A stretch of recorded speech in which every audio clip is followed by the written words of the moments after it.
네, 오늘 주실 하나님 말씀은 마가복음 1장 2절 8절입니다. 한 절씩 교독하시고 마지막 절은 합독하겠습니다. 마가복음 1장 2절 8절입니다. 뒤에 그 히터 하나 켜주시면 좋거든요. 안 켜놓은 것 같은데, 추우실 것 같은데. 마가복음 1장 2절 8절, 2절부터 제가 읽겠습니다. 선지자 이사야 그래 내가 내 사자를 내 앞에 보내노니 그가 내 길을 준비하리라. 광야에 외치는 자의 소리가 있어 이르되 너희는 주의 길을 준비하라. 그의 오실 길을 곧게 하라. 기록된 것과 같이 세례 요한이 광야에 이르러 죄사함을 받게 하는 회개의 세례를 전파하니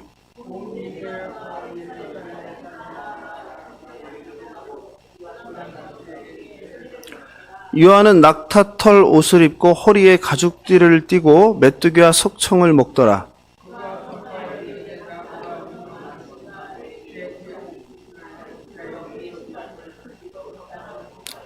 함께 읽겠습니다. 나는 너희에게 물로 세례를 베풀었거니와 그는 너희에게 성령으로 세례를 베푸시리라. 아멘.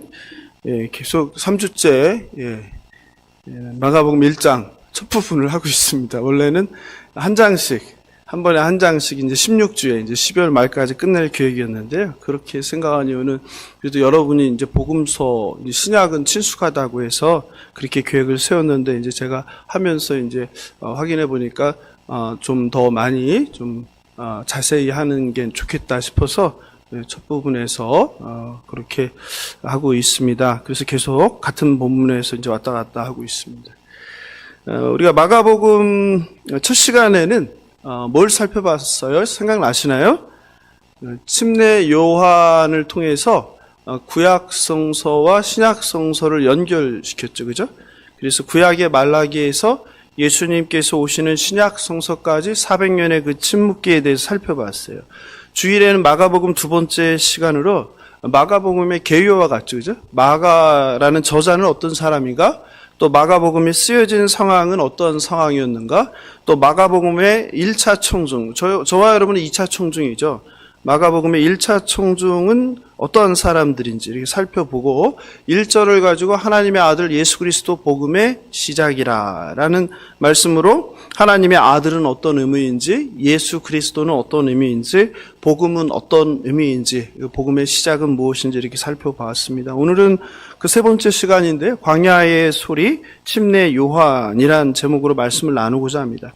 마가는 핍박받는 로마의 그리스도인들에게 오직 십자가에서 죽으시고 승리하신 하나님의 아들 예수 그리스도만을 바라봐라.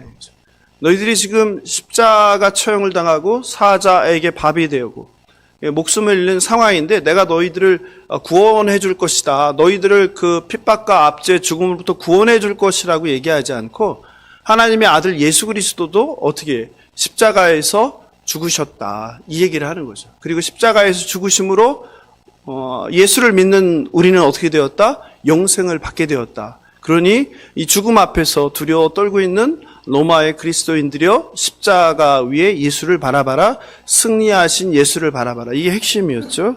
그러면서 마가는 이제 하나님의 아들 예수 그리스도의 복음의 시작이라고 책을 시작하는 거예요. 그리고 선지자 이사야의 말씀을 인용하는 거죠. 2절 3절이죠.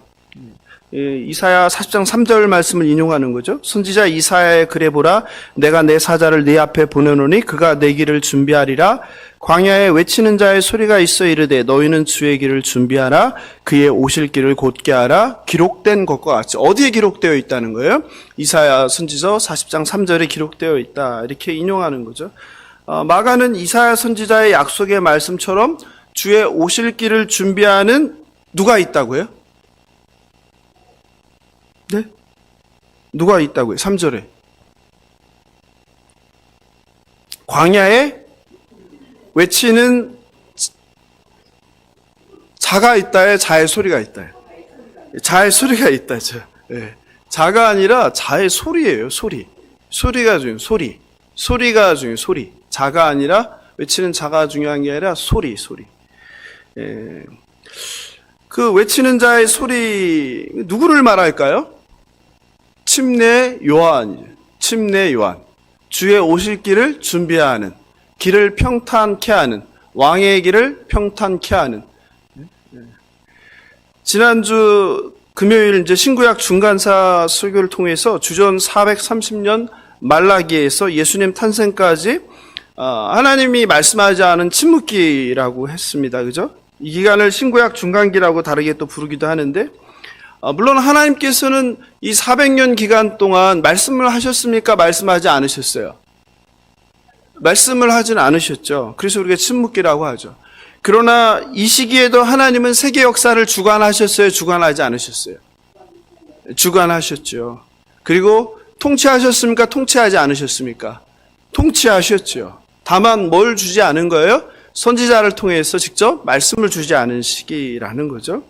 그리고 이 침례 요한을 통해서 세상에 드러날 메시아를 지금 준비하는 거죠. 즉 400년의 그 침묵기를 뚫고 뭐가 내려오는 거예요? 그렇죠. 소리.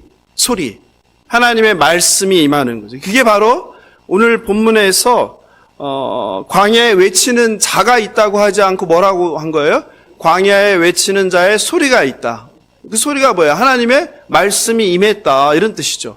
400년의 그 어둠을 뚫고 400년의 침묵기를 뚫고 드디어 이제 하나님께서 뭐예요? 말씀을 하신다. 누구에게? 하나님의 백성들을 위하여. 무엇을 위하여? 오실 메시아 예수 그리스도를 위하여 말씀을 시작하셨다. 이런 의미죠. 오늘 여러분과 함께 살펴볼 첫 번째는 그 침례 요한에 관해서 좀 더 살펴보면 좋겠습니다. 우리가 첫 시간에도 살펴봤는데요. 6절에서 요한을 어떻게 했죠? 낙타털 옷을 입고 허리에 가죽띠를 띠고 메뚜기와 석청을 먹더라. 평범한 사람이 아니라고 했어요. 보기에도 기인이라고 했어요. 그런데 사실 이것은 오해이죠. 왜 오해예요? 이 메뚜기는 어떤 거예요? 자연식이죠. 그죠? 낙타털도 자연식이죠. 메뚜기는 특히 뭐랑 관련됩니까? 이스라엘 백성들에게 정결. 레위기에서 먹어야 될 것과 먹으면 안 되는 것이 거기서 이야기하는데 바로 이 메뚜기는 뭐에 속하는 거예요? 이스라엘이 먹을 수 있는 정결한 음식이라는 거죠. 그런 점에서 침례 요한이 광야에서 메뚜기를 잡아먹은 것은 먹을 게 없어서라기보다는 무엇을 위한 거예요? 율법을 지키기 위한 거라는 것을 우리가 놓쳐서는 안 될 것입니다. 그렇다면 제사장의 아들이었죠, 요한이? 그 제사장의 아들이었던 요한이 왜 이렇게 변했을까요? 제사장의 아들이었던 요한이 어디에 있어야 됩니까? 그러면 성전 주변에 있어야 되죠. 예루살렘에. 근데 왜 광야에서 이런 생활을 하고 있느냐 이거죠. 왜 그렇습니까? 핍박을 받았어요, 요한이? 요한의 아버지는 누구예요? 사가랴. 엄마는 엘리사벳. 그죠? 예. 그들은 나이가 적당했어요? 아이를 낳기에 힘든 나이였습니까? 힘든 나이. 노산이라고 하죠. 그죠? 누가복음은 다른 복음과는 달리 이 요한의 출생 과정에 대해서 못과 예수님의 출생과 같이 비교하면서 설명하고 있죠. 누가복음 1장 7절입니다. 엘리사벳이 잉태를 못함으로 그들에게 자식이 없고 두 사람의 나이가 많더라. 그러니까 나이가 많기만 한 게 아니라 자식이 있어요, 없어요? 자식이 아예 없는 거예요. 그리고 성경은 요한의 아버지 사가랴와 어머니 엘리사벳이 어떤 사람이라고 평가하죠? 어떤 사람이라고 얘기해요? 네? 뭐라고 평가해요? 그 6절에 나오죠, 6절. 누가복음 1장 6절 같이 읽어보겠습니다. 이 두 사람이 하나님 앞에 의인이니 주의 모든 계명과 규례대로 흠이 없이 행하더라. 그죠? 성경이 말하는 거예요. 그러니까 침례 요한의 부모가 어떤 사람이라는 거예요? 아주 의로운 사람, 거룩한 사람, 깨끗한 사람, 구별된 사람, 말씀에 순종하는 사람. 즉 그 부모에서 그 자녀가 나온 거죠. 그죠? 노산으로 출산이 불가한 상황이라 출산을 믿지 못하는 사가랴에게 누가 찾아옵니까? 가브리엘 천사가 찾아와서 알려주죠. 수태고지죠.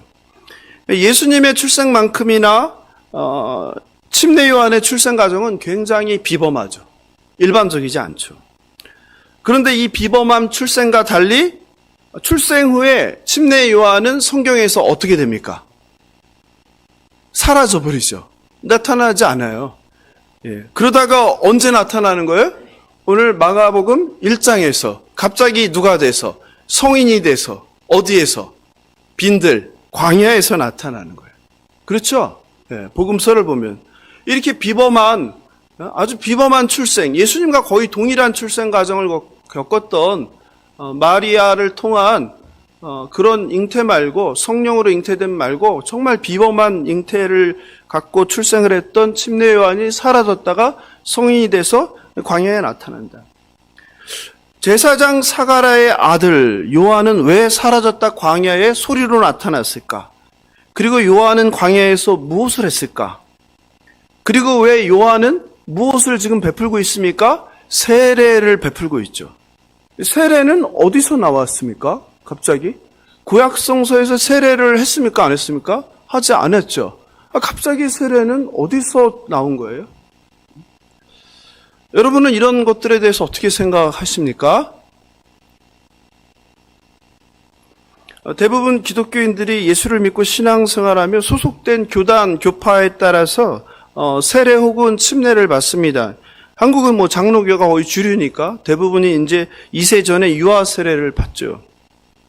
침례교는 그 신자의 고백 위에 세워진 교회이기 때문에 유아 세례를 하지 않고 스스로 신앙에 대해서 자각할 나이가 될 때 신앙을 고백하고 공동체가 믿음의 자로서 인정할 때 침례를 합니다. 침수례이죠. 물을 뿌리는 세례가 아니라 물에 잠기는 침수례라고 하죠.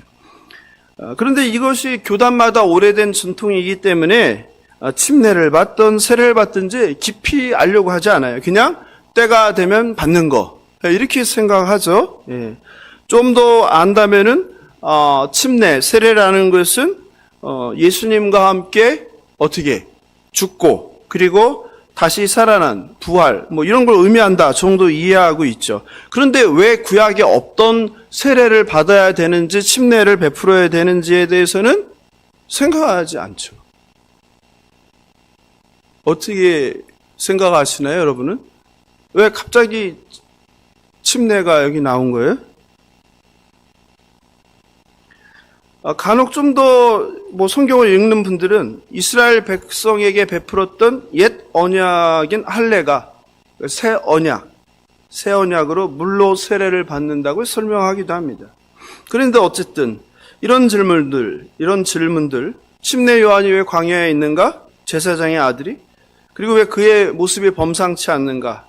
그리고 그는 왜 물로 세례를 베풀고 저런 소리를 하고 있는가에 대한 답을 우리는 신약 성경에서 찾을 수는 없어요. 그거의 답이 어디에 있는 거예요? 바로 신구약 중간기에 있죠. 그래서 제가 계속 반복해서 뭘 설명하는 거예요? 신구약 중간기를 말씀드리는 거예요. 한 사람도 낙오자가 없을 때까지 알도록 제자 훈련 시간에도 개인적으로 설명하고 봉고차에서 오고 갈 때도 계속 설명하고 어르신들 따로 불러서 개인 교습하고 왜냐면 중요하니까 이거 해주지 않으니까 보통 그럼 한번 우리가 그 이유를 찾아보겠습니다. 제가 첫 시간에 침례 요한을 구약과 연결하면서 어떻게 설명했어요? 아마 광야에 생활하던 에세네파와 관련이 있을 거다 이렇게 말씀드렸죠. 에세네파라는 것은 무엇입니까? 예수님 시대에 있는 사두개파와 바리새파와 함께 유대교의 3대 종파예요. 예수님 시대에 복음서에 등장하는 바리새파, 사두개파가 모두 언제 생긴 사람들이에요? 신구약 중간기, 마카베 혁명 167, 164년 그 전후에 생긴 파들이죠. 분파들이죠. 에세네파도 마찬가지입니다. 에세네파는 영어로 에센스라고 그래요. E-S-S-E-N-C, 에센스. 옛날에 영어 공부하시고 고등학교 때 영어 사전 보신 분들은 우리나라의 영어 사전이 크게 딱 두 가지가 있어요. 하나는 동아의 프라임이고 하나는 에센스라는 사전이에요. 그래서 에센스를 많이 봤어요. 에센스. 에센스가 뜻이 뭐예요? 여자들 화장품 이름에도 많은 걸로 아는데 에센스. 에센스가 뭐예요? 본질이란 뜻이에요. 본질. 그러니까 에세네파가 본질이란 뜻이에요. 그러니까 에세네파 사람들은 뭐 하는 사람들이라는 거예요? 본질을 추구하는 사람들. 그 본질이 뭐예요? 유대교의 정통, 율법, 하나님의 말씀 이걸 추구하는 사람을 에세네파라고 하는 거예요. 거기 에세네 신구약 중간기 셀레쿠스 북왕국이죠. 이스라엘을 3세기에는 남왕국인 프톨레마이가 점령했다가 2세기에는 누가? 시리아에 있는 셀레쿠스 북왕국이 이스라엘을 점령하게 되죠. 그때 안티오쿠스 4세가 어떻게 합니까? 안티오쿠스 4세는 로마를 좋아하는 사람, 로마 문화, 헬라 문화를 좋아하는 사람이에요. 그래서 자기가 지배한 이스라엘을 어떻게 만들려고 해요? 헬라화하는 거죠, 헬라. 그래서 어떻게 합니까? 유대교를 탄압하고 어떻게 해요? 말을 안 들으면 사람들을 죽이고 성전을 더럽히고 제우스상을 세우고 또 어떻게 했어요? 제일 싫어하는 돼지 피를 갖다 거기다가 제사 지내고 했죠. 이때 이렇게 안티오쿠스 4세가 유대인들을 핍박할 때 반응이 사람들의 반응이 이래요. 첫 번째 반응은 어떤 반응이에요? 그냥 시키는 대로 목숨을 부지하게 산다. 배교죠. 배교자들. 또 한 무리는 어떤 무리예요? 그 권력을 누리기 위해서 권력자를 돕는 자들이 생기죠. 그게 누구예요? 주로 부자들, 땅이 많은 사람들, 기득권이 있는 사람들은 그걸 지키기 위해서 어떻게 한다? 거기에 적극 협조한다. 이게 누구라고 그랬어요? 사두개인들이죠. 그런데 그 중에는 우리는 그럴 수 없다 해서 어떻게 하는 사람들? 저항하는 사람들이 있는데 저항의 방법이 또 여러 개로 나타나는 거예요. 이거는 오늘날도 마찬가지예요. 오늘날도 어떤 군주가, 어떤 독재자가 그런 말도 안 되는 법을 만들고 국민들하고 할 때 이런 일이 똑같이 생기는 거예요. 그 권력을 누리기 위해서 옆에서 알랑방구 끼면서 어떻게 동조하는 세력들. 그죠? 그리고 그냥 할 수 없이 순응하는 사람들. 또 저항하는데 어떻게 저항하는 거예요? 그냥 내가 목숨 걸고 그냥 죽이려면 죽여라. 나는 내 것을 지키겠다 하는 사람들, 순교자들이 생기는 거죠. 그런데 또 한 파는 어떤 파가 생겨요? 내 본질을 지키기 위해서, 유대계의 정통을 지키기 위해서 어떻게? 오지 못할 곳으로 달아나는 사람들, 그게 광야로 간 사람들이죠. 이런 사람들을 뭐라고 부른다? 중요한 거? 하시딤. 예, 이제 그것도 있어요. 하시딤도 나오네요. 하시딤이 있다. 그리고 또 한 파가 있는데, 그 무력으로 진압하려고 할 때 그냥 뭘 갖다 주고 죽여라 하지 않고 뭐 하는 사람들? 예? 같이 힘으로 맞서는 사람들, 저항하는 사람들. 그게 누구였다? 마띠디아와 다섯 아들들. 그래서 그들이 일으킨 게 하시딤과 힘을 합해서 일으킨 게 뭐다? 마카베 혁명이고, 그리고 주전 164년에 어떻게 이스라엘이 400년 만에 독립을 하게 된다. 그 독립한 날을 기념해서 성전을 회복하고 성전에 더럽혀진 걸 깨끗이 청소한 거를 뭐라고 부른다? 요한복음 10장 22절에 나오는 수전절. 수전절이 뭐다? 성전을 닦다 이런 뜻이다. 히브리 말로는 그걸 뭐라고 한다 그랬어요? 하누카. 그래서 오늘날도 이스라엘의 가장 큰 명절은 크리스마스가 아니라 뭐라고 했어요? 하누카. 12월 달에 하누카. 8일 동안. 이제 많이들 아시네요. 이해됐죠? 그래서 하시딤까지 왔죠, 하시딤. 그런데 이 하시딤 중에서 시간이 지나면서 또 한 분파가 생겨요. 그게 뭐예요? 에네르기파가 아니라 뭐예요? 에세네파. 이게 에세네파. 그러니까 에세네파는 하시딤의 한 부류입니다. 분파. 네. 그리고 또 한 파가 있는데 광야로 도망가지 않고, 그러니까 광야는 완전히 사람이 살지 못하는 땅이잖아요. 광야로 도망가지 않고 지방으로 도망간 무리가 있었어요. 그게 누구예요? 예루살렘 성전 주변에 있다가 이거 안 되겠다 상황이 심각하다 해서 어디로? 시골 마을로 동네마다 흩어진 사람들이 있어요. 그게 누구예요? 그렇죠. 이제 다 아네요. 예, 바리새파. 그게 그 유명한 바리새파예요. 그래서 바리새파는 어떻게 한 거예요? 그 중앙 무대, 예루살렘을 중심으로 한 중앙 무대에서 밀려난 세력들. 그래서 어디로 갔어요? 동네에 어디? 회당. 그래서 회당에서 뭐 하는 거예요? 예, 회당에서 선생님 노릇하는 거예요. 동네의 지도자 역할, 평신도 지도자. 바리새인들이 평신도 지도자가 되는 거죠. 이제 다 됐어요. 이제 다 아시네요. 이제 노력한 보람이 있습니다. 예. 근데 오늘은 그 침례 요한에 대해서 아니까 이 세 파 중에서 누구? 그렇죠. 에세네파에 대해서 좀 더 깊이 오늘 본문과 관련해서 좀 알아보면 좋겠습니다. 1세기에 그 예수님 시대에 역사가가 있었어요. 아주 유명한 역사가 들어보셨을 것 같아요. 그 누구일까요? 요세푸스라는 사람이에요. 그러니까 현존하는 인물이죠. 제가 지난 그 제자훈련 때 참 듣고 제가 감동을 받았는데 우리 집사님이 그런 고백을 했어요. 그동안 교회를 10년 넘게 다녔어도 성경은 신화라고 생각하고 전설이라고 생각했는데 그동안 다니엘서랑 이 복음서의 신구약 이런 이야기들을 세계사 얘기를 들으면서 성경이 뭐가 아니더라? 신화가 아니었구나. 전설이 아니었구나. 뭐였더라? 사실이었구나. 이 다 성경이 이제 믿어진다는 거예요. 그래서 제가 그동안 되게 이거 준비하고 여러분하고 힘든 이야기 하느라고 고생했는데 되게 보람을 느꼈어요. 한 사람이 건짐을 받았구나. 근데 한 사람이 아니라 또 한 사람이 있어요. 어르신도 다니엘서를 들으면서 처음 알았대잖아요. 지금까지 다니엘서를 수백 번 설교를 듣고 수백 번 읽었는데 다니엘서 다 뻥 이렇게 생각했대요. 근데 이게 다 사실이었구나. 처음 알았다고 그러시잖아요. 그러니까 두 사람을 이제 건졌어요. 그래서 할렐루야죠. 이런 은혜가 있어요. 계속 가보겠습니다. 그래서 1세기의 역사가, 그래서 이걸 몰라도 돼 생각하지 말고요. 좀 알려고 이렇게 마음을 열고 하면요. 제가 계속 할 거니까 익숙해질 거예요. 지금 처음이라 낯설고. 1세기에 요세푸스가 있는데요. 실존 인물이에요. 근데 이 요세푸스가 언제 사람이냐면 주후 37년. 그러니까 예수님 돌아가시고 얼마 안 돼서죠. 네. 그러니까 거의 예수님 가시고 난 다음 세대의 사람이에요. 이 요세푸스가 누구냐면 예루살렘의 제사장 가문 출신이에요. 아버지가 누구냐면 똑같아요. 누구랑? 마카베의 아빠 이름이랑 똑같아요. 뭐야? 마타디아스. 이름이 똑같아요. 제사장이에요. 그 엄마는 누구냐면 이스라엘의 가장 혈통이 좋은 가문이 있죠. 그게 뭐예요? 그렇죠. 이제 하스몬도 아니에요. 하스몬 왕조. 엄마는 하스몬 왕조. 그러니까 최고와 최고가 만나서 최고의 혈통을 낳은 게 누구야고요? 요세푸스라는 사람이에요. 근데 이 요세푸스는 오늘말로 하면 그러니까 금수저 집안 출신이죠.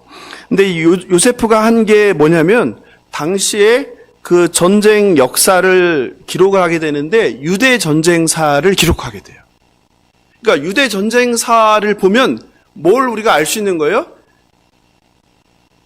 1세기에 이스라엘에서 어떤 일이 일어났는지를 어떻게, 그냥 성경이 아니라 세계사를 통해서 정확하게 아는 거예요. 대단한 기록이죠.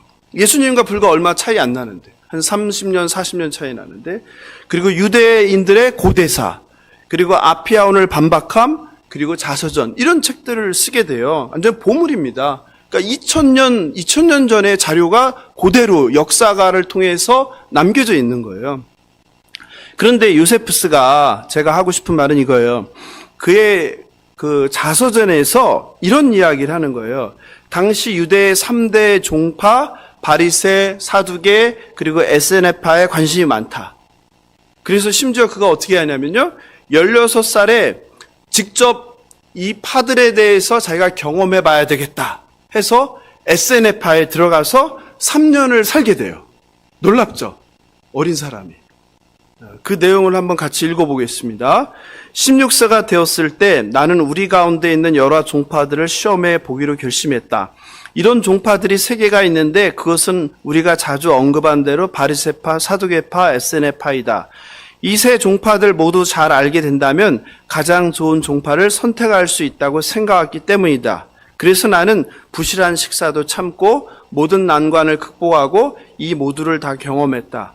그러나 나는 이런 시험만으로는 만족할 수가 없었다. 여기에서가 중요해요. 나무에서 나오지 않는 옷을 입지 않고 저절로 자라지 않는 음식은 먹지 않으며 순결을 유지하기 위해 밤낮을 가리지 않고 자주 목욕을 하는 바누스란 사람이 광야에 살고 있다는 소식을 듣고 나도 그가 하는 일을 모방하면서 그와 3년을 함께 있었다. 너무 놀랍죠? 예? 너무 재밌지 않아요? 예. 그러니까 하나님 말씀이 어디서 뚝 떨어진 게 아니라는 거예요. 그러니까 침례 요한 그 광야에 외치는 소리가 그냥 갑자기 뚝 떨어진 게 아니라는 거예요. 그의 자서전을 보면 에세네파 사람들이 당시 어떤 삶을 살았는지가 나오는 거예요. 그들이 어떤 옷을 입었다고요? 인공적인 거 입지 않은 거예요. 또 그들이 뭘 먹었다고요? 자연식만 먹었다는 거죠. 누가 떠오릅니까? 요한이죠.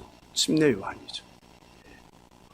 침례 요한이 왜 낙타 토롯을 입고 또 메뚜기와 식총을 먹었는지 이유를 우리는 이 역사적 자료를 통해서 이해할 수 있는 거예요. 그리고 침례 요한만 그런 게 아니라 당시 광야에는 누가 있었다? 그런 경건한 삶을 추구하는 사람들이 많이 있었다. 그리고 공동체로 살았다.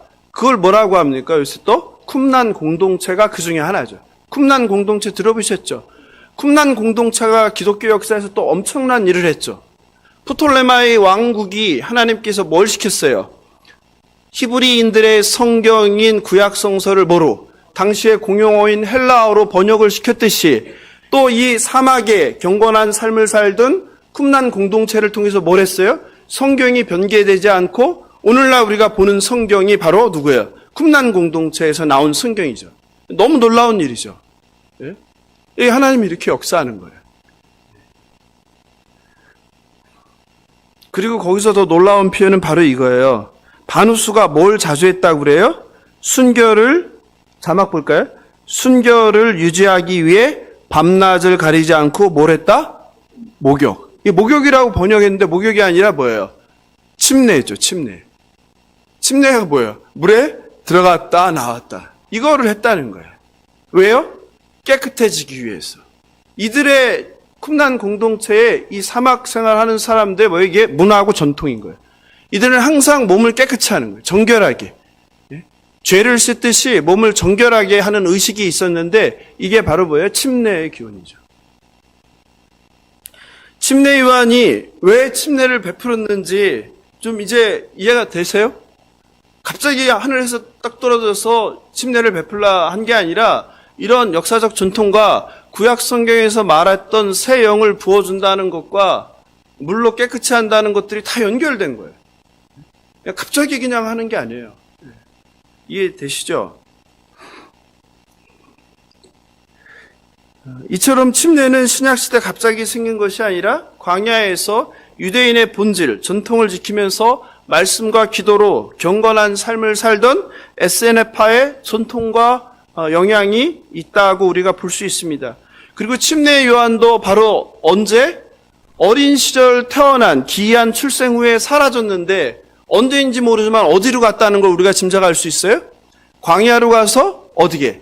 그 SNF파의 무리와 함께 생활을 했다. 이걸 우리가 알 수 있는 거죠. 제사장으로서 사는 것이 아니라.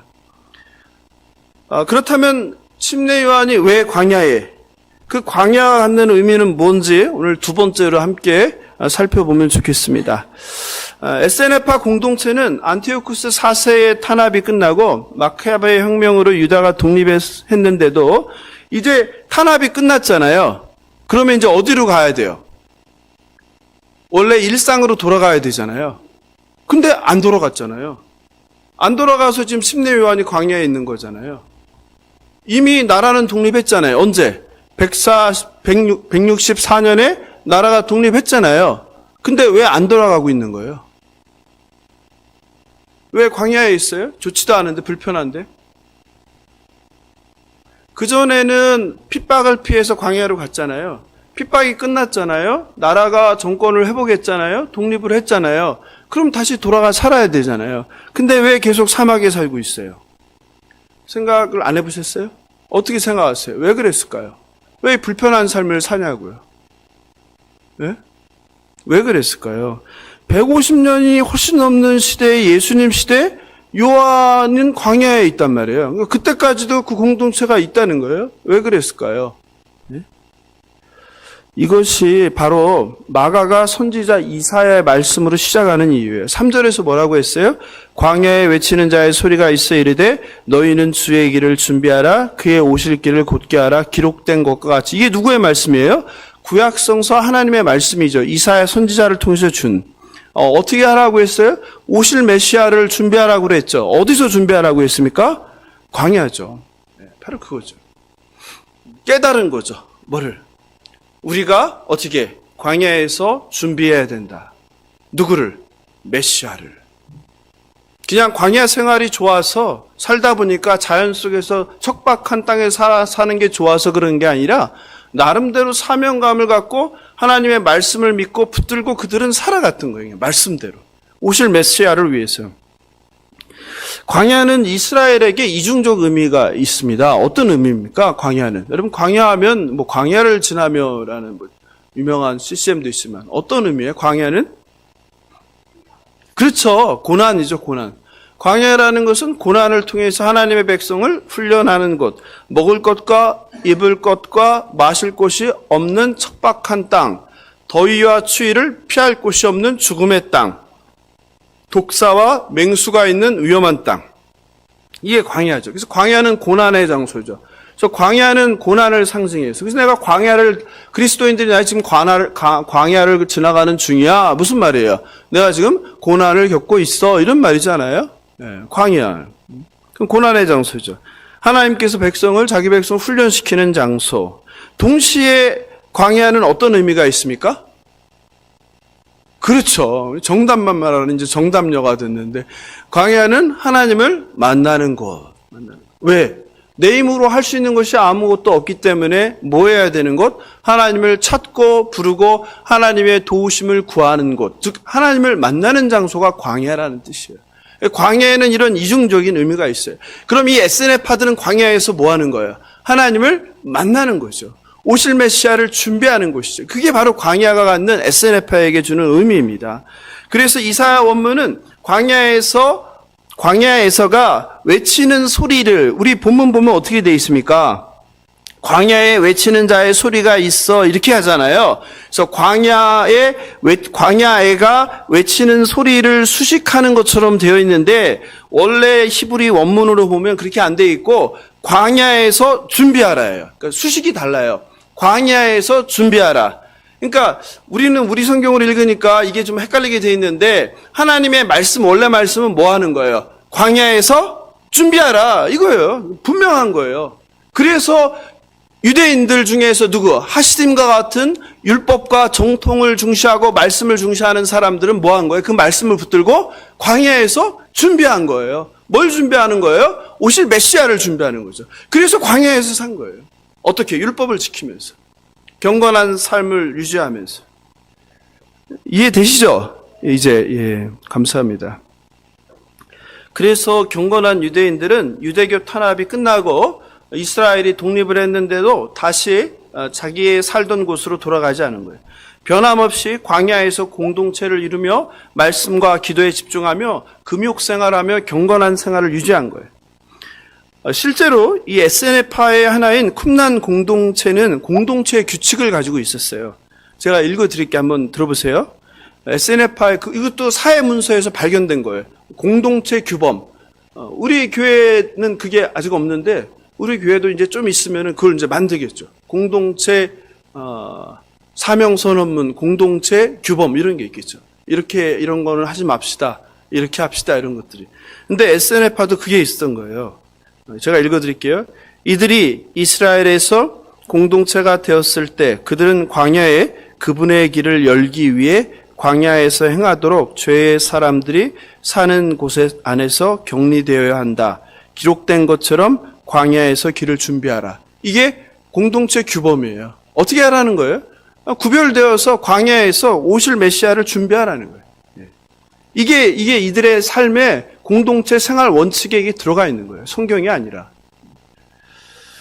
그리고 예수님보다 6개월인가요? 일찍 태어난 요한 역시 선지자 이사야의 말씀대로 어떻게 한 거예요? 광야에서 오실 메시아, 세상에 드러날 메시아, 예수 그리스도를 준비했던 거예요.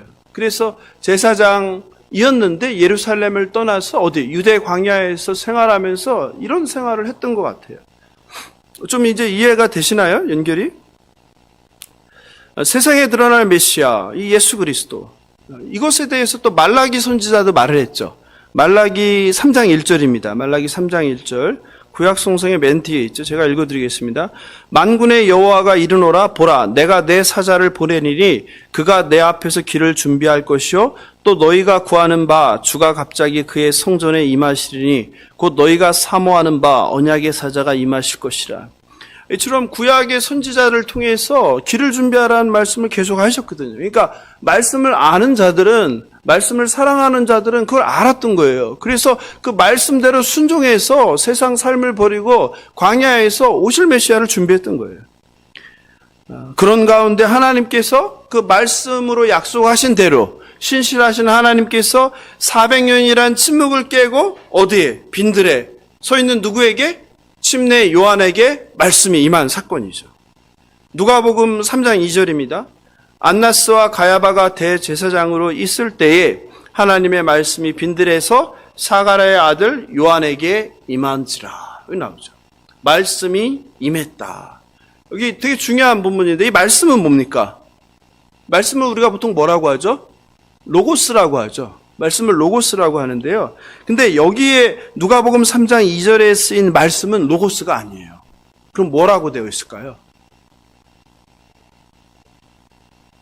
레마. 제가 주일 여러분들 그 말씀 요약하는 데 밑에다가 말씀과 묵상해서 쓸 때 맨 밑에다 쓰잖아요. 오늘 받은 당신의 레마는 무엇인가요? 이게 레마. 이게 레마가 여기서 나온 거예요. 누가복음 3장 2절의 말씀이 로고스가 아니라 레마예요. 그 레마는 뭐고 로고스는 뭐냐 이죠. 보통 하나님의 말씀을 로고스라고 하잖아요. 그 레마는 뭐예요? 레마 병원도 있잖아요. 레마 학원도 있고 레마 스쿨도 있고. 레마가 뭐예요? 좋은 뜻이니까 섞여 있죠. 예? 어떻게 달라요? 레마는요 개인에게 임한 거예요. 그래서 제가 그 여러분 주보에다 이렇게 당신이 받은 오늘의 레마는 무엇입니까 하는 건 뭐예요? 바로 우리 공동체 전체에게 준 하나님의 말씀이 아니라 나에게 준 특별한 말씀. 제가 똑같은 메시지를 전하지만 받는 사람들이 다르거든요. 그러니까 내가 받은 말씀 뭐냐? 그게 레마예요. 나에게 받은 말씀. 이해되시죠? 근데 오늘 그 누가복음 3장 2절의 그 레마는 예레미야 1장 1절의 말씀을 인용한 거예요. 하나님의 이 말씀이 hil기야의 아들 예레미야에게 임했다. 이거는 동일하죠. 그죠? 하나님의 말씀이 hil기야의 아들 예레미야에게 임했다. 하나님의 이 말씀이 사가랴의 아들 요한에게 임했다. 똑같은 거예요. 그대로 인용한 거죠. 누구를 오버랩 시키는 거예요? 예레미야 선지자를 오버랩 시키는 거죠. 요한이 누구라는 거예요? 보통 사람이 아니라는 거죠. 누구라는 거예요? 하나님의 선지자라는 거죠. 그래서 400년의 침묵기를 뚫고 누구에게? 빈들에 서 있는, 광야에 서 있는 누구에게? 요한에게 하나님의 말씀이 임했다. 사실이다. 이 말이죠. 이게 되시죠? 뭐로? 레마로 임했다. 이거.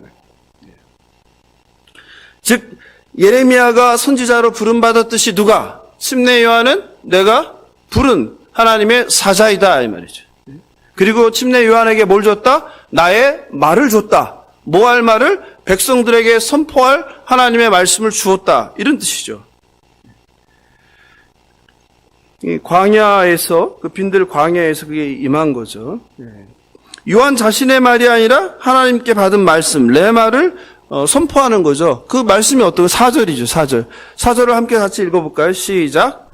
세례 요한이 광야에 이르러 제사함을 받게 하는 회개의 세례를 전파하니. 그죠? 즉 뭘 선포하는 거예요? 제사함을 받게 하는 회개의 세례를 전파하니 했잖아요. 그러니까 뭐 하라는 거예요? 회개하라. 이 말이에요. 회개하라. 회개가 뭐예요? 회개. 회가 뭐예요? 뉘우칠 회죠. 개는 고칠 개 한자예요. 그러니까 뭐야? 뉘우치고 고쳐라. 잘못된 거 고쳐라. 잘못된 생각, 잘못된 가치관, 잘못된 행동, 잘못된 말 고쳐라. 돌이켜라. 이게 회개예요. 뉘우치는 게 아니라 하나님 잘못했어요. 오늘도. 또 내일도 하나님 또 잘못했어요. 이게 회개 아니라고요. 이거. 회개는 어떻게 하는 거예요? 돌이키는 거예요. 이제 안 하는 거예요. 근데 맨날 하잖아요. 똑같은 거 맨날 하잖아요. 맨날 죄 짓잖아요. 뭐 한 거예요? 회개 안 한 거죠. 참된 회개를. 회개하면 이제 하면 안 되는 거예요. 아니 뭐 사람이니까 할 수밖에 없는데 줄어들어야죠. 좀 줄어들어요. 근데 또 하면서도 내가 또 그러는구나. 이게 생각이 있었는데 아무 생각이 없어요. 이건 회개 안 한 거예요. 모르는 거예요.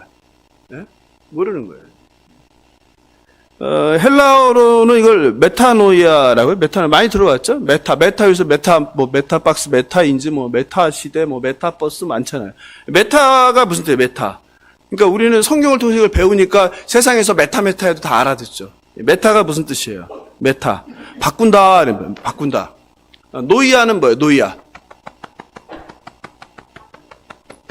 마음. 생각. 머리를 바꾸는 게 아니라 생각을 바꾸는 거. 가슴을 바꾸는 게 아니라 뭐예요? 마음을 바꾸는 거. 어떤 마음? 강팍한 마음, 굳은 마음, 이기적인 마음, 나밖에 모르는 마음, 쾌락을 좋아하는 마음, 돈을 좋아하는 마음, 나만 좋아하는 마음, 이런 마음을 바꾸는 거예요. 누구의 마음으로? 하나님의 마음, 그리스도의 영. 바꾸는 게 회개예요, 회개. 메타노이아. 세속적인 가치관, 성공하고 싶은 욕망, 올라가고 싶은 욕망, 부귀영화를 누리고 싶은 욕망, 이런 것들을 바꾸는 거예요. 아, 이게 진리가 아니구나. 하나님께서 나에게 원하는 건 이게 아니었구나. 이걸 깨닫고 돌이키는 거예요. 다른 삶을 사는 거. 이게 회개예요, 회개. 근데 회개했다고 하면서 맨날 성공 얘기하고, 맨날 높이 올라가고, 맨날 편하려고 하고, 맨날 돈 벌 생각만 하고 하면 그 회개가 아니죠. 회개를 모르는 거죠. 마태복음 3장 2절에서도 얘기했죠. 뭐라고? 회개하라, 천국이 가까이 왔느니라. 그죠? 근데 여기에서 제가 오늘 이건 맨날 한 얘기니까 좀 더 깊이 메타노이아를 얘기하고 싶은데요. 좀 머리 아프겠지만 이걸 문법적으로 살펴보면 메타노이아가 2인칭이에요. 2인칭 복수. 2인칭 복수. 그러니까 누구에게 하는 거예요? 너는 회개하라가 아니라 뭐예요? 너희들 회개하라. 너희들. 그리고 명령형이에요. 너희들 회개하라. 근데 이게 미완료라고 하는데요. 그 미완료라는 것은 뭐냐면 끝나지 않았다는 거예요. 그러니까 뭐 하라는 거예요? 한 번 회개해서 된다는 거예요? 안 된다는 거예요? 안 되는 거예요. 그러니까 회개는 어떻게 하는 거예요? 계속해. 너 계속 죄짓잖아. 계속 회개하라. 회개하라. 회개하라. 오늘도 내일도 뭐래도 계속 회개하라요. 왜? 너는 가능성이 없는 인간이니까. 예? 그러니까 나 회개했으니까 이제 하나님의 자녀야 하면 돼요? 안 돼요? 모르는 거예요, 그거는. 성경은 그래서 이거를 회개하라, 메타노이아를 뭘로? 미완료로 한 거예요. 계속 회개하라고. 계속 회개하라고. 네? 한번 하고 끝나는 게 아니라. 구약에서는 뭐라고 했을까요? 구약에서는 이게 나와 있는 게 에스겔 18장 30절인데 되게 중요한 부분인데 에스겔 18장 30절 제가 읽어드리겠습니다. 주 여호와의 말씀이니라 이스라엘 족속아 내가 너희 각 사람이 행한 대로 심판할지라 너희는 돌이켜 회개하고 여기 나오죠.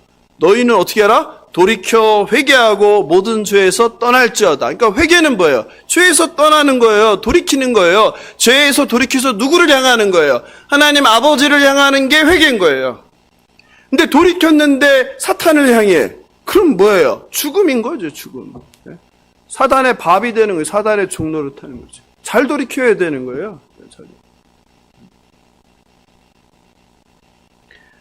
그리한즉 그것이 너희에게 죄악의 걸림돌이 되지 아니하리니. 에스겔 18장 3절 너무 중요한 말씀이죠. 여기서 회개가 나오잖아요.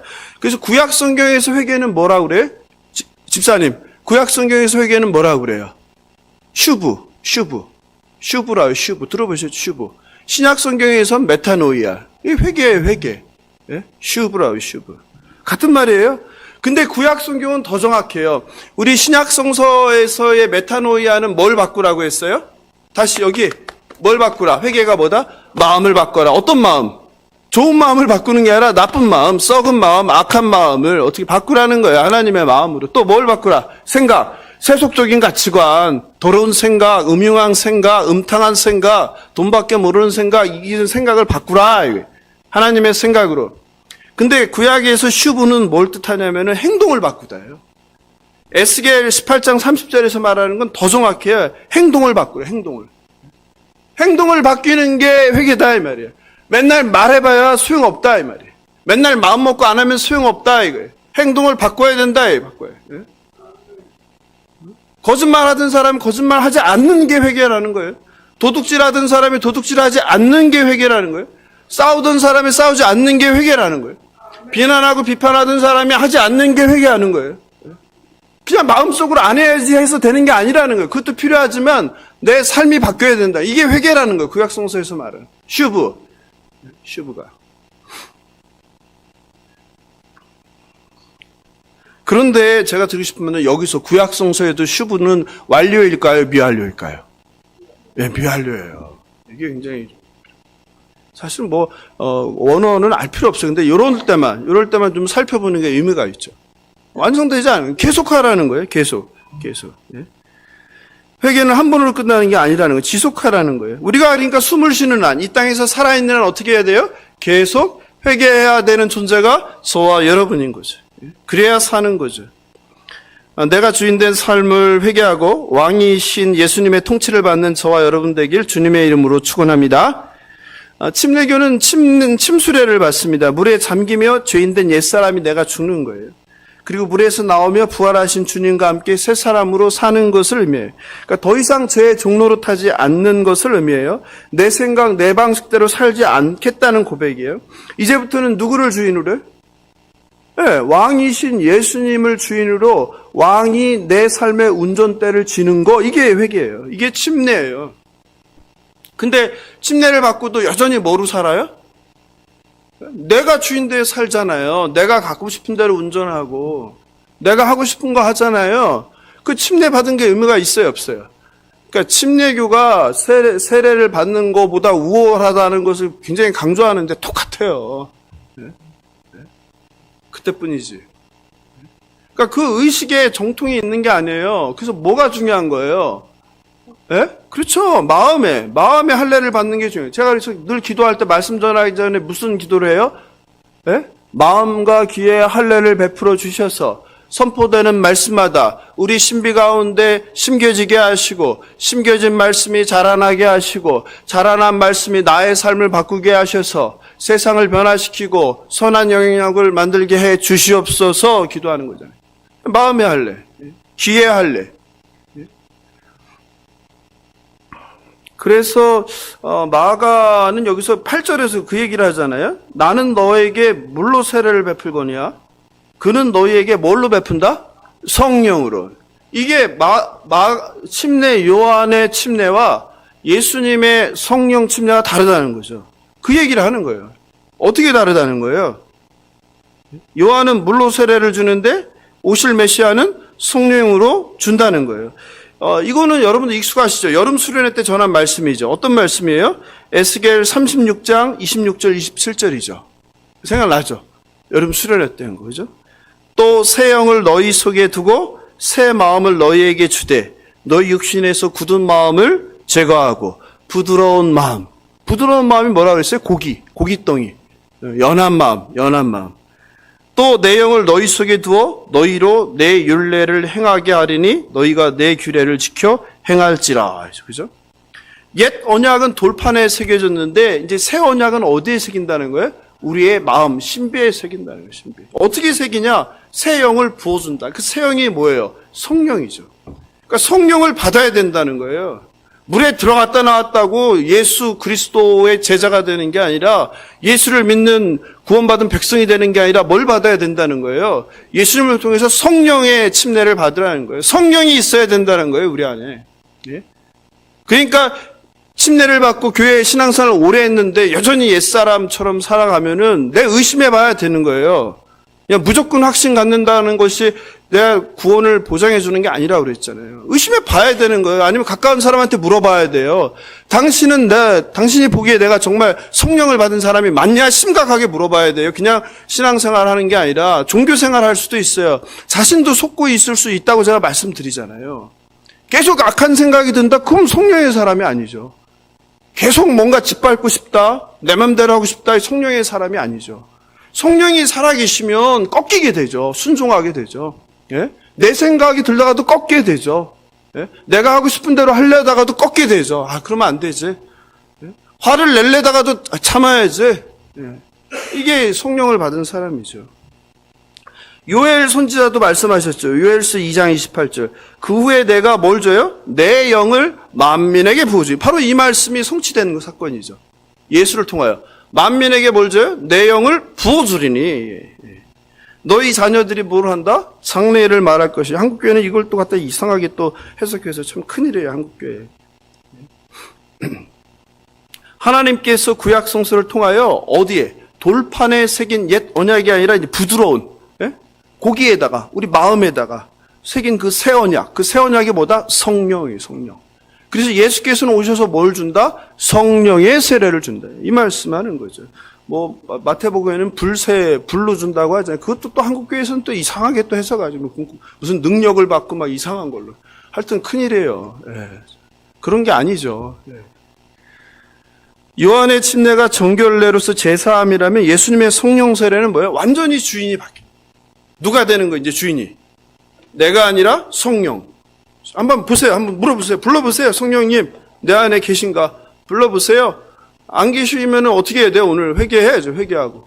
성령 달라고. 회개하셔야죠. 아니, 정말 기도할 때 그렇게 하셔야 돼요. 내가 확신이 안 들면. 정말 제 안에 성령이 있는 겁니까? 성령을 주시옵소서. 제가 긴가민가 할 때가 많아요. 왜 이렇게 성령을 받은 것 같은데, 옛날에 받은 것 같은데 이렇게 나쁜 생각을 많이 할까요? 이렇게 욕심이 많을까요? 이렇게 세상적 욕심이 많을까요? 하나님 성령이 정말 있는 게 맞습니까? 아니라면 제가 회개하오니 오늘 밤 성령을 주시옵소서 간구하는 저와 여러분 되길 주님의 이름으로 축원합니다. 바라옵기는 물세례가 아니라 예수님의 성령 세례를 통하여 하나님의 온전한 통치를 받아 이미 임한 하나님 나라를 살아가시는 저와 여러분 되길 주님의 이름으로 축원합니다. 회개하라. 하나님 나라가 가까이 왔다 했잖아요. 그러니까 하나님 나라는 그러니까 어떤 나라예요? 이미 임한 나라예요. 이미 임한. 누구와 함께? 하나님 나라는 죽어서 가는 공간적 개념이 아니라고 제가 말씀드리잖아요. 하나님 나라는 뭐다? 통치의 개념이다. 통치의 개념. 누구의 통치를 받으면? 이 땅에서 살지만, 지옥 같은 이 땅에서 살지만, 정말 고단한 이 땅을 살지만 누구의 통치를 받으면? 하나님의 통치를 받고 살면 그게 하나님 나라는 거예요. 내가 죽어야 시작되는 나라가 아니라 이미 임한 하나님 나라. 그 삶을 누리셔야 여러분들이 고난 가운데 감사할 수 있고 고난 가운데 기뻐할 수 있고 실패 가운데 견딜 수 있는 거예요. 그런 하나님 나라를, 이미 임한 하나님 나라를 죽기까지 기다리지 마시고 오늘부터 누리는 저와 여러분 되길 주님의 이름으로 축원합니다. 살다 보면 짜증날 때가 있습니다. 화가 날 때가 있습니다. 소원할 때가 있습니다. 자존심이 상해서 울그락불그락 하게 될 때가 있습니다. 못마땅할 때가 있습니다. 왜냐하면 왜 그런 거예요? 내 뜻대로 안 되기 때문이에요. 그러니까 뭐가 살아있는 거예요? 내 뜻. 내가 살아있어서 그런 거예요.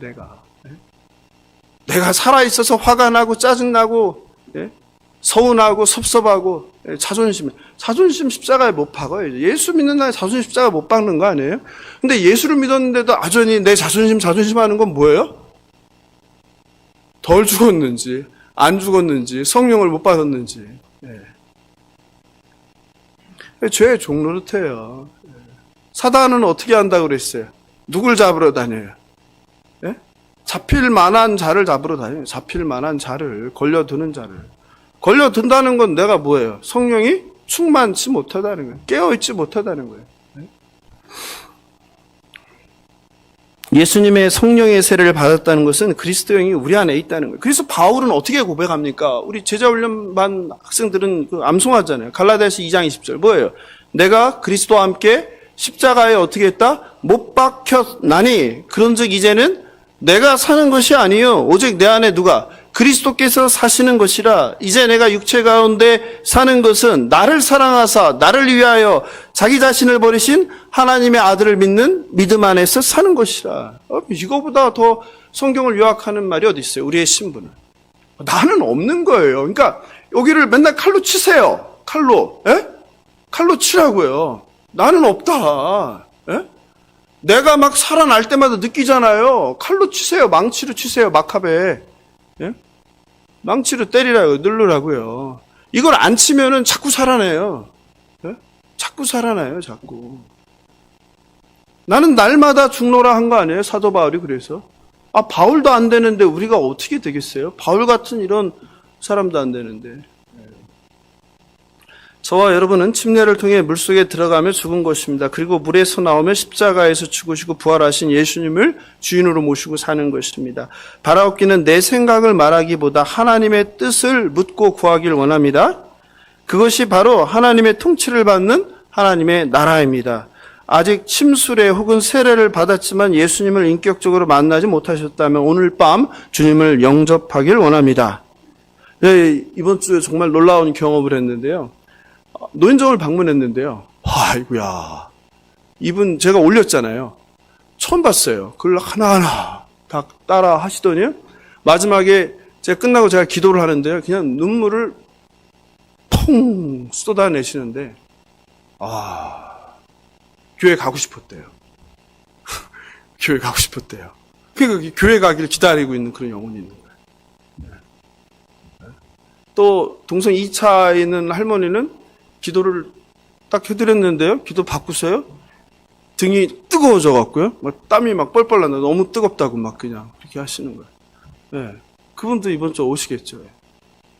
그러니까 수많은 영혼들이 우리가 지금 전도를 안 해서 그래 전도가 안 된다고 하는데 아직도 여전히 기다리는 분들이 있어요. 준비되는 분들이. 그리고 노인정에서 만난 할머니는요. 본인이 스스로 찾아서 교회를 갔대요. 첫 번째 갔는데 문이 잠겨서 돌아오고, 두 번째 갔는데 토요일이라 없고, 세 번째 가서 이제 예배를 드렸다고. 그런 분도 있어요. 네, 여러분. 그런 전도를 하다 보면 늘 영적 전쟁터에서 그런 경험들을 많이 하게 되는데요. 여러분 가운데도 정말 내가 요즘 강팍한 마음, 네? 강팍한 마음 알고 있다면 오늘 밤 성령 충만케 해달라고, 아니면 정말 성령이 없다면 성령을 달라고 그렇게 기도하시길 원합니다. 2000년 전 이 땅에 이미 오신 예수님을 주인으로 영접하고 나를 사랑하사 나를 위하여 십자가에 죽으신 하나님의 아들 예수 그리스도를 바라보고 믿고 따르며 이미 임한 하나님 나라 천국을 누리며 사는 저와 여러분 되길 주님의 이름으로 축원합니다. 침례 요한은 예수님 오시기 전 6개월 전 이 땅에 태어납니다. 하나님께서 약속하신 말씀대로 침례 요한을 먼저 보내 주의 오실 길을 준비하십니다. 그리고 침례 요한은 분봉한 헤롯이 동생의 아내 누구죠? 예, 헤로디아. 빙고. 헤로디아를 자기 아내로 삼은 것은 옳지 않다고 책망했고, 그로 인해, 그러니까 무슨 말을 한 거예요? 사실을 말한 거죠. 예? 그로 인해서 어떻게 됩니까? 참수형을 당하죠.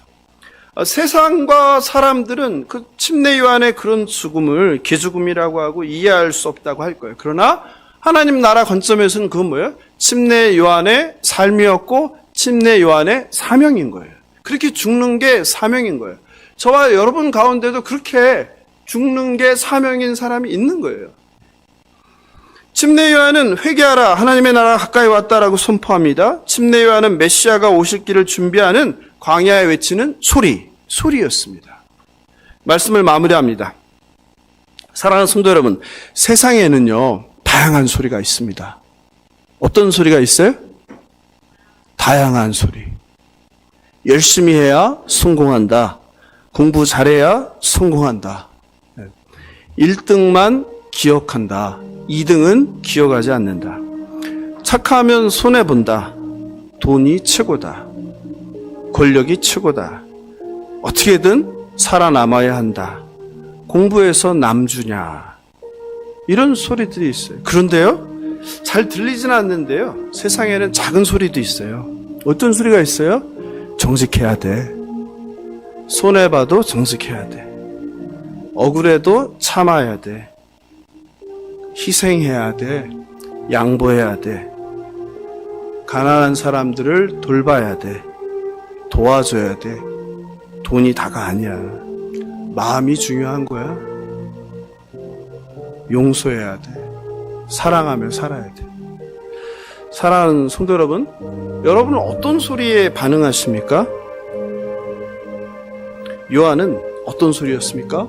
아무도 듣지 않는 광야에서 외치는 소리였어요. 뭐라고 외쳤어요? 회개하라, 천국이 가까이 왔다. 바라옵기는 저와 여러분이 세상의 잡다한 소리 속에서 진리의 소리를 분별하며 귀 기울이기를 바랍니다. 마찬가지로 저와 여러분은 세상에서 세상 사람들에게 어떤 소리인가요? 네? 권사님은 세상에 어떤 소리세요? 주변 사람들이 권사님의 소리를 듣고 어떻게 반응하세요? 집사님은요? 집사님은 세상에서, 직장에서 어떤 소리세요? 직장 동료들이, 아니면 가정에서 가족들이 집사님의 소리에 어떻게 반응하세요? 입만 열면 힘들어 죽겠어. 못 살겠어. 가만 안 두겠어. 그럴 줄 알았어. 넌 역시 안 돼. 이런 부정적인 소리 아니세요?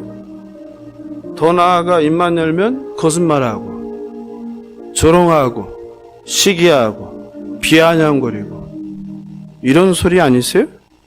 아니면 사랑합니다, 감사합니다, 고맙습니다, 잘했습니다, 축하합니다, 힘내세요, 함께 걸어가요, 축복합니다 라는 이런 긍정의 소리입니까? 물론 우리가 지금 말씀드린 이런 긍정의 소리를 듣고 긍정의 소리가 되는 것도 중요해요. 그런데 정말 중요한 소리가 있어요. 그 소리는 뭐예요? 하나님의 소리예요. 하나님의 말씀이에요. 바로 침례 요한은 어떤 소리였어요? 바로 광야에 외치는 하나님의 소리였습니다. 회개하라, 천국이 가까이 왔다. 마찬가지로 저와 여러분이 세상에서 내야 할 소리는 생명의 소리입니다. 예수가 길이요 진리요 생명이다. 하나님이 세상을 이처럼 사랑하사 독생자를 주셨으니 그를 믿는 자마다 영생을 얻으리요. 주 예수를 믿으라. 그리하면 너와 내 집이 구원을 얻으리로다. 이것이 우리가 들어야 할 소리이고 내야 할 소리입니다. 생명의 소리이고 진리의 소리입니다. 새생명 축제를 앞두고 영적 전쟁 중입니다. 여러 가지 어려움이 많습니다. 이번에도 늘 저는 생각해요. 이번에도 또 하나님께서 구원할 영혼이 있구나. 여러분 생각해 보세요. 불과 며칠 전에 0명이었어요. 근데 며칠 만에 90명이 됐어요. 우리 성도 수보다 훨씬 많은 수가 지금처럼 강박한 시대에, 예수를 떠나는 시대에 이 예배당을 이 추운 겨울에 찾아온다는 거예요. 여러분 이게 가능한 일입니까? 그냥 열심을 낸다고 되는 일입니까? 절대요. 상품권 주면 올 것 같아요? 여러분 같으면은 절에서 상품권 줄 테니까 뭐라 그래요? 거기 법회라고 그래 하나요? 법회에 나랑 일요일날 같이 하자 하면 가시겠어요? 미쳤죠. 그 미친 일이 일어나는 거예요. 여러분 천국잔치가 이곳에 일어나는 거예요. 마태복음의 말씀처럼 원래 초대되었던 사람들은 거절하는 거예요. 왜? 돈 벌어야 되니까, 소 키워야 되니까, 밭을 갈아야 되니까, 땅 보러 가야 되니까, 아파트 보러 가야 되니까, 돈이 있어서 놀러 가야 되니까 올 수 없는 거예요. 그래서 결국 그 자리에 누가 오는 거예요? 병든 자가, 가난한 자가, 소외된 자가, 고통 가운데 신음하면서 뭔가 붙잡고 싶은 자들이 나오는 거예요. 천국이 그런 자의 것이라고 했잖아요. 영생을 얻는 게 뭐라 그랬어요? 예수를 믿어서 영생을 받지만 또 다른 말씀도 하시잖아요. 어떻게? 지극히 작은 자 하나에게 한 게 내게 한 것이니 어디에 처한다? 영생을 받으려다. 천국에 가는 그 열쇠란 말이에요. 복 받았죠. 이런 시대에 이 작은 교회, 이름도 없는 교회, 침례교회, 더군다나 장로교회도 아닌데 이 교회에 90명이 온다. 이게 말이 됩니까? 기뻐서 춤을 춰도 모자랄 판이죠. 하나님은 지금 그러고 있는데 누가 난리 났어요? 사탄이 난리가 났죠. 아이고야, 큰일 났다. 또 교회가 세워지겠구나. 여기가 또 부흥하겠구나. 영혼이 구원을 받는구나. 얼마나 난리를 치겠어요. 제가 계속 기도하라고 말씀드리죠. 그것도 그냥 잔치 열고 잔치 오는 게 아니에요. 어디에 오는 거예요? 주일날 오전 11시 예배에 참석하는 거예요. 그러니 일요일날 이 예배가 뭐가 되겠어요? 난리가 되겠죠. 거기 또 시험 드는 사람 생기겠죠. 어리석은 거예요. 불신자들 90여 명이 같이 예배를 드리는데 이게 보통 때 예배가 같겠어요? 그래서 기도해야 되는. 어떻게? 예배 방해하지 않게 해달라고. 어수선하지만 예배에 집중하게 해달라고. 오시는 선교사가 말씀 잘 전하게 해달라고. 간증하는 사람들이 정말 진실된 간증하게 해달라고. 우리가 온 정성과 온몸을 다해 그들을 섬기라고. 여러분 2년의 결과잖아요. 2년 그렇게 돌아다닌 결과 가는 곳마다 환영해 주잖아요. 제가 처음 여기 와서 어땠는지 아세요? 누가 쳐다봤는지 아세요? 경로당 가면? 지금은 다 좋아하시잖아요. 다 환영하잖아요. 왜 이렇게 늦게 왔냐고 그러시잖아요.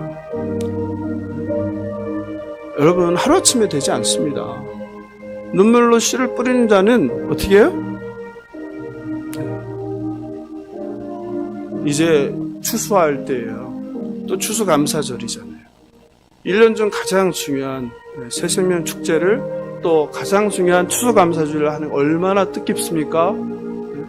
얼마나 뜻깊습니까? 하나님께서 얼마나 기뻐하시겠어요? 가득한 성도들을 한번 생각해 보세요. 가득한 예배당에 가득한 불신자들을 생각해 보세요. 작년에 3배잖아요. 불과 1년 만에 이렇게 3배가 넘게 초대되었잖아요. 얼마나 감사한 일입니까? 바라옵기는 주일 아침 이 예배당에서 세상 소리에 익숙한 불신자들이 광야에 외치는 소리, 하나님의 소리, 회개하라, 천국이 가까이 왔다. 이 말씀에 아멘 하고 반응하길 원합니다. 그리고 예수 그리스도를 주인으로 고백하길 원합니다.